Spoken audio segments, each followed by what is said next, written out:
So hi guys, welcome to my YouTube channel. Guys, आज की इस वीडियो में हम बात करेंगे तीन सबसे महत्वपूर्ण एप्लीकेशन जो कि अगर आप तैयार कर लेते हो तो 101% मैं पूरे दावे के साथ कह सकता हूं कि ये जो एप्लीकेशन है आपके बोर्ड एग्जाम में लगभग इतना बार रिपीटेड किया गया है। ठीक है, ये मैं आपको बता दूं कि 2014, 2015, 16, 17, 18, 19, 20, 21, 22, ठीक इस तरह से, यानी कि बहुत बार रिपीटेड किया गया और ये बार बार आपके बोर्ड एग्जाम में पूछा गया है।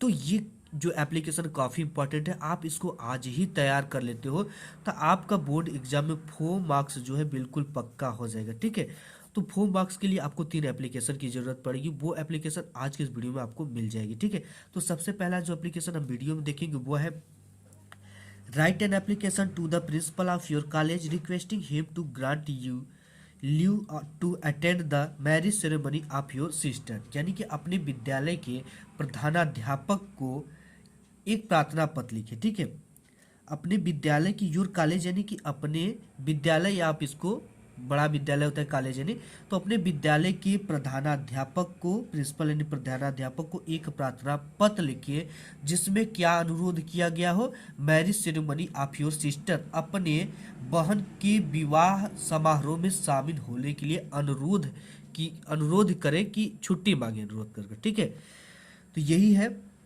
पहला एप्लीकेशन। यही देखेंगे, write an application to the principal of your college, अपने प्रधानाध्यापक को एक प्रार्थना पत्र लिखिए जिसमें अपने बहन की विवाह समारोह में शामिल होने के लिए छुट्टी लेने के लिए एक प्रार्थना पत्र लिख दीजिए। ठीक है, ये पहला हो गया।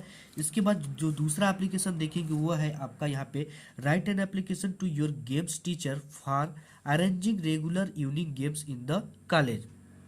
तो इसको देखो क्या करना है आपको, यानी कि विद्यालय में नियमित सायकालीन खेलों की व्यवस्था के लिए अपने खेल शिक्षक को एक आवेदन पत्र लिखिए। ठीक है, यानी कि एक एप्लीकेशन लिखिए, एक प्रार्थना पत्र लिखिए, योर गेम्स टीचर, अपने खेल के अध्यापक को, for arranging regular evening games in the college, यानी कि रेगुलर यानी कि डेली। ठीक है, अरेंज यानी उसको व्यवस्थित करें, मतलब कि जो डेली शाम वाले सायंकालीन गेम है उसको डेली ये व्यवस्थित करें। इनको प्रार्थना पत्र लिखिए। इसके बाद नेक्स्ट जो है ये है आपका write an application to the principal of your college requesting him grant you leave options for the 3 days due to your illness. यानी कि इसका कहने का मतलब कि अपने विद्यालय के प्रधानाध्यापक को एक प्रार्थना पत्र लिखे जिसमें आपकी बीमारी के कारण 3 दिनों के लिए अवकाश प्रदान करने के लिए अनुरोध किया गया। ठीक है, write an application to your principal of your college, अपने अपने कॉलेज के अध्यापक को एक क्या करिए, प्रार्थना पत्र लिखिए जिसमें requesting him grant you leave of absence for 3 days due to your illness, अपने बीमारी के कारण 3 दिन की छुट्टी के लिए प्रधानाध्यापक से क्या करिए, रिक्वेस्ट करिए। ठीक है, तो इसको हम सबसे पहले देख लेते हैं। यहाँ पे सबसे पहले एप्लीकेशन फॉर सी, यानी कि बीमारी के लिए, तो बीमारी के लिए प्रार्थना पत्र, और प्रार्थना पत्र लिखने का स्ट्रक्चर क्या होता है और लिखने का जो सही तरीका होता है वो आज की वीडियो में हम जानेंगे। जो देखो, कुछ पहले स्ट्रक्चर थे जो पुराने हो गए, लेकिन अब जो न्यू के स्ट्रक्चर आ रहे हैं वो क्या हो रहे हैं, टू के नीचे ही इन चीज़ों को लिखना है। पहले क्या होता था, टू लिखने के बाद यहाँ पे कामा लगाया जाता था, यहाँ पे to the principal HBI school Ramnagar Varanasi ऐसे लिखा जाता है। लेकिन जो हम न्यू मॉडर्न आ गया लिखने का तरीका, जैसे एग्जामिनर देखकर काफ़ी खुश होता है और वो समझ जाता है कि ये बच्चा न्यू मॉडर्न में चल रहा है। टू द प्रिंसिपल, टू लिखने के बाद सटीक उसके नीचे द प्रिंसिपल HBI स्कूल, जहाँ पे है स्कूल का नाम। ठीक है, द प्रिंसिपल लिखने के बाद आपको अपने स्कूल का नाम, फिर स्कूल जिस जगह पे उसका नाम लिखना होता है। ठीक है, जैसे हमने लिखा है यहाँ पे to the principal HBI school, school का नाम, फिर कहाँ पे स्थित है, रामनगर वाराणसी में। इसके बाद आपको डेट लिख देना है, जिस भी डेट को डाल रहे हो आप। ठीक है, यहाँ पे जैसे हम डाल रहे हैं यहाँ पे 17 तारीख को, तो यहाँ पे 17 और यहाँ पे 12वां महीना है तो 12वां, इसके बाद 2000 जो भी है। ठीक है, 2022, 23, 24 आपको जो है वो डाल देना है। इसके बाद आपको देखो सबसे मेन जो चीज़ें होती है वो सब्जेक्ट होती है। सब्जेक्ट आपको इसी के टू के सटीक नीचे सब्जेक्ट होना चाहिए, यहाँ पे है सब्जेक्ट। ठीक है, सब्जेक्ट लिखने के बाद, सब्जेक्ट मतलब विषय होता है, क्योंकि जो टीचर लोग होते हैं काफ़ी व्यस्त होते हैं, आपके पूरे एप्लीकेशन को नहीं पढ़ते हैं, वो केवल आपके सब्जेक्ट को देखते हैं। तो सब्जेक्ट हो गया एप्लीकेशन फॉर सीक लीव, यानी कि बीमारी के लिए प्रार्थना पत्र। इसके बाद आपको देखो जहाँ पे आप टू लिखे थे, ठीक है, जहाँ पे ये टू लिखे हो आप, उसके सटीक नीचे आपको क्या लिखना है, सर लिखना है। तो यहाँ पे सर, सर मतलब महोदय हो गया। ठीक है, इसके बाद यहाँ पे लिखना है I beg to say that, ठीक है, यानी कि मैं आपसे, यहाँ पे सविनय, ठीक है, आप इसको ऐसे भी लिख सकते हो कि मैं आपसे सविनय निवेदन करता हूँ। I beg to say that मतलब कि मैं आपसे सविनय निवेदन करता हूँ।